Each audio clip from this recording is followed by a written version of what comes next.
আসসালামু আলাইকুম রহমতুল্লাহি বারাকাতুহু। সম্মানিত ভিউয়ার্স, কেমন আছেন? আশা করি সবাই ভালো আছেন। তো ভিউয়ার্স, বিষয় হচ্ছে, আপনারা আমার ভিডিও নিয়মিত দেখেন। আজকে খুবই গুরুত্বপূর্ণ কিছু সেন্টেন্স নিয়ে আলোচনা করব। তো আপনি যদি আমার ভিডিওটি নতুন দেখে থাকেন তাহলে চ্যানেলটি সাবস্ক্রাইব করবেন, লাইক দিবেন, আর ফেসবুকে দেখে থাকলে ফলো করবেন। তো বিষয় হচ্ছে, আজকে যে বিষয়টি নিয়ে আলোচনা করব সেটা হচ্ছে পারফেক্টিভ ভার্ব এবং ইমপারফেক্টিভ ভার্ব। তো পোমনিত,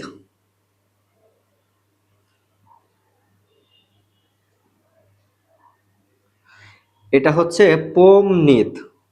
পোমনিত, এটা কি? পোমনিত। পোমনিত মানে মনে করা। পোমনিত মানে মনে করা। পোমনিত মানে মনে করা। এটা হচ্ছে ইমপারফেক্টিভ ভার্ব। এটা কি ভার্ব? এটা হচ্ছে ইমপারফেক্টিভ ভার্ব। পোমনিত, পোমনিত, পোমনিত মানে মনে করা। আর এটার পারফেক্টিভ ভার্ব যেটা, এটার পারফেক্টিভ ভার্ব যেটা, সেটা হচ্ছে জ্যাপমনিত। জ্যাপমনিত, জাপমনিত মানে মনে গেঁথে রাখা। গেঁথে রাখা বা মুখস্থ করা। মুখস্থ করা। এখন বিষয় হচ্ছে, আমরা মুখস্থ করি বা আমি মুখস্থ করব বা আমি মুখস্থ করেছি। মুখস্থ করা আর মনে করা। তো মনে করা যখন বলবো তখন পোমনিত, পোমনিত শব্দটা আমরা ব্যবহার করব। মনে করা যখন বলবো তখন আমরা পোমনিত শব্দটা ব্যবহার করব। আর যখন মুখস্থ করব বা মুখস্থ করেছি বা মুখস্থ করব, মুখস্থ করে ফেলেছি, এরকম যখন বোঝাবে তখন পারফেক্টিভ অর্থাৎ জাপমনিত এই শব্দটা ব্যবহার করতে হবে। এখন এই দুইটি শব্দ দিয়ে আমি দুটি দুটি করে 4টি টোটাল সেন্টেন্স তৈরি করে দেখাবো। ঠিক আছে? আচ্ছা, পোমনিত, ধরেন আমি তার নাম আহ, মনে করি। আমি তার নাম মনে করি। আমি তার নাম মনে করি, অথবা আপনি বলতে পারেন যে আহ, আমি তোমাকে মনে করি। আমি তোমাকে মনে করি। আমি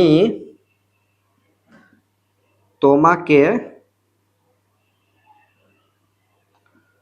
মনে করি। আমি তোমাকে মনে করি। এটা আপনি কিভাবে বলবেন? ইয়া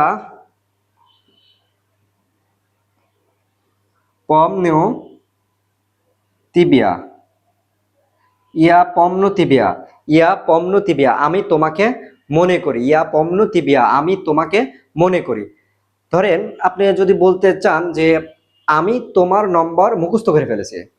আমি তোমার নম্বর মুখস্থ করে ফেলেছি। আমি তোমার নম্বর মুখস্থ করে ফেলেছি, তাহলে এটা আপনি কিভাবে বলবেন?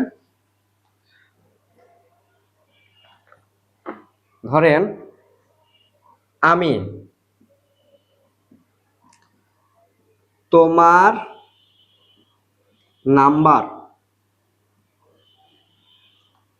নাম্বার মুখস্থ করেছি। মুখস্থ মুখস্থ করেছি বা মুখস্থ করে ফেলেছি। যখন এইরকম ধরনের বোঝাবে তখন আপনাকে পারফেক্টিভ যে ভার্বটা আছে সেটা ব্যবহার করতে হবে। তো এখানে মুখস্থ করেছি মানে এটা অতীত। মুখস্থ করেছি মানে হয়ে গেছে। তাহলে আমরা জানি জাপমনিত, জাপমনিত মানে মুখস্থ করা বা এরকম বোঝায়। তো যখন এটা অতীত হয়ে গেছে তখন আমাদের অতীত ব্যবহার করতে হবে। ইয়া ইয়া জাপমনিল। ইয়া জাপম ইয়া জাপম নীল। আমি মুখস্থ করেছি। ইয়া ইয়া জাপম নীল। ইয়া ইয়া জাপম নীল, আমি মুখস্থ করেছি। কার নাম্বার? তোমার নাম্বার। তাহলে এটা কি হবে? তয় তয় নোমের। তয় নোমের। তয় নোমের মানে তোমার নাম্বার। তাহলে ইয়া জাপম নীল তয় নোমের, আমি তোমার নাম্বার মুখস্থ করে ফেলেছি। আমি তোমাকে মনে করি। ইয়া পমনু তিবিয়া, আমি তোমাকে মনে করি। আমি তার নাম মনে করি, বা আমি তার নাম মনে গেঁথে রেখেছি, বা আমি তার নাম মনে করেছি। ঠিক আছে? তখন এটাকে আপনি যদি বলেন যে আমি তার নাম আমি তার নাম আমি তার নাম মনে করি মনে করি এটা আপনি কিভাবে বলবেন? আর একটা হচ্ছে আমি তার নাম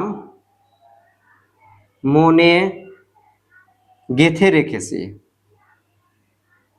গেঁথে রেখেছি আমি তার নাম মনে গেঁথে রেখেছি। তাহলে আমি তার নাম মনে করি, এটা কি হবে? প্রথমে কি প্রোনাউন? ইয়া। আমি তার নাম মনে করি, প্রোনাউনের পরে কি হবে? ভার্ব হবে। ভার্বটা কি? মনে করা। ইয়া পোমনো ইয়া পোমনো আমি মনে করি, আমি কি মনে করি? আমি তার নাম মনে করি। তার নাম ইভো ইমিয়া। আমি তার নাম ইভো। এটা এটা এটা হচ্ছে গে, কিন্তু এটার উচ্চারণ ইভো হবে। ইয়া পোমনো ইভো ইমিয়া, আমি তার নাম মনে করি। এখন যদি বলি যে আমি তার নাম মনে গেঁথে রেখেছি, আমি তার নাম মনে গেঁথে রেখেছি, তাহলে কি হবে? ইয়া জাপমনিল ইয়া জাপমনিল আমি মনে গেঁথে রেখেছি। কি গেঁথে রেখেছি? তার নাম। ইভো ইভো ইমিয়া আমি তার নাম মনে গেঁথে রেখেছি। আশা করি আপনারা ভিডিওটি দেখছেন এবং ভিডিওটি দেখার পরে আপনাদের ভালো লেগেছে। যদি ভালো লেগে থাকে অবশ্যই লাইক কমেন্ট শেয়ার করবেন। লাইক দিতে ভুলবেন না, আপনাদের কাছে আমার রিকোয়েস্ট, লাইক দিবেন। আর আমার কাছ থেকে অনেকেই আপনার হচ্ছে ক্লাস করার সুযোগ পায় না, তারা আমার কাছ থেকে লাইভ ক্লাসের রেকর্ডেড ভিডিও নিয়ে ক্লাস করতে পারেন, তাহলে ভাষা শিখতে পারবেন আশা করা যায়। এবং যদি কোনো প্রবলেম ফেস করেন আমি সেটা লাইভের মাধ্যমে আবার বুঝিয়ে দেব। তো আজকের মতো এই পর্যন্তই। সবাই ভালো থাকবেন, সুস্থ থাকবেন। আল্লাহ হাফেজ।